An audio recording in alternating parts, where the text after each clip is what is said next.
আমি একটা ভুল করেছি, তুমি আমাকে ধরিয়ে দিয়েছো। তুমি কেন আমাকে আমার ভুলটা ধরিয়ে দেবে? তুমি কেন খারাপ কথা বলবে? কেন বলবে? তুমি প্রশংসা করো, খারাপকে খারাপ বলবে কেন? ভালো বলো। আমার ভুল তো ধরিয়ে দেওয়া যাবে না। আমি ভুল করি, আমি খারাপ করি, আমাকে ভালোই বলতে হবে। এইবার শুরু হবে কন্ট্রোভার্সি, হবেই হবে। কেন বলছি? কারণ এখন তো সত্যি কথা বলাও মুশকিল, সত্যি কথা বলা যাবে না। তুমি কোনো দোকানে খেতে যাচ্ছ, খাও, খাবার যদি খারাপ লাগে না, খারাপ বলা যাবে না। কি বলতে হবে? দারুণ খাবার, সবাই এসো, আর টাকা নষ্ট করে যাও। কারণ কারণ আমরা টাকা তো গাছ থেকে ছিঁড়ে আনি, তাই না? রিসেন্ট নাকি আমার একটা ভিডিও প্রচুর ভাইরাল গেছে, প্রচুর ভাইরাল, মানে কি বলবো, প্রচুর ভাইরাল। দেখতে চাও? দাঁড়াও দেখাচ্ছি। 50,000ও যায়নি, এটা নাকি প্রচুর ভাইরাল। 50,000 ভিউজে নাকি আমি প্রচুর টাকা কামিয়ে নিয়েছি। বলছি দিদি, আমার অ্যাকাউন্টটা একটু ঘুরে এসো। তোমার ওই থোবড়া দেখে ভিডিওতে জানা ভিউজ এসেছে, আমার একান্তরি ভিডিওতে লাখে ভিউজ এসেছে। বলছি কি, সেই আমার প্রচুর ভাইরাল 50,000 ভিউজ আসা ভিডিওটার কমেন্ট বক্সটা একটু চেক করে নিও তোমরা, যারা এখনো পর্যন্ত দেখোনি। আমি চাই মানুষের রিভিউগুলো তোমরা জাস্ট একবার দেখো।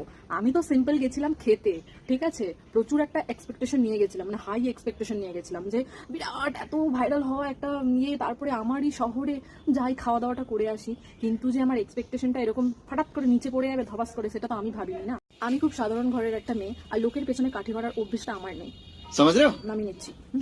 তো মোট কথা হচ্ছে, আমি সত্যি কথাই বলেছি, আর আমি মনে হয় না সত্যি কথা বলে 10টা মানুষকে জানিয়ে কিছু ভুল করেছি। আর আমার সেই ভিডিওতেই কমেন্টগুলো যদি দেখে থাকো, বুঝতেই পেরে যাবে যে কত মানুষের এরকম খারাপ এক্সপিরিয়েন্স হয়েছে। ঠিক আছে, তোমার ভিডিওটা দেখে খুব খারাপ লেগেছে, গায়ে লেগেছে, তাই তুমি হয়তো এখন মুঁহ তোর জবাব দেবে। আমি কোনো ফুড ব্লগার নই। ব্লগ করি সেটা আমার পার্সোনাল লাইফ নিয়ে, আমি কি করছি না করছি সেগুলো আমি টুকটাক সোশ্যাল মিডিয়াতে শেয়ার করি। আমার ভিডিওটা যদি তোমরা ভালো করে দেখে থাকো, আমি কিন্তু শুরু থেকে প্রশংসাই করেছিলাম, কারণ ওখানের অ্যাম্বিয়েন্সটা আমার ভালো লেগেছিল। ভালোকে ভালো বলেছি, খারাপকে খারাপ বলেছি, এতে আমি কোনো ভুল করিনি। তাতে যদি কোনো মানুষের ফাটে, সেটা আমার দায়িত্ব নয়। তুমি একটা কাজ করো, ফেভিকুইক আঠা লাগিয়ে নাও, জুড়ে যাবে জায়গাটা। তোমার জায়গায় যদি আমি থাকতাম না, তাহলে অবশ্যই আমি চেষ্টা করতাম খাবারটাকে একটু বেটার করার, ঠিক আছে? আর আমি আমার ভিডিওতে বলেও ছিলাম যে তুমি পরিমাণ কম রাখো, কিন্তু খাবারটা একটু দেখো যাতে মানুষ পেট ভরে শান্তি করে খেতে পারে। সবাই কিন্তু সোশ্যাল মিডিয়ায় পা রেখেই মিলিয়ন ভিউজ কামায় না, তুমিও কামাওনি।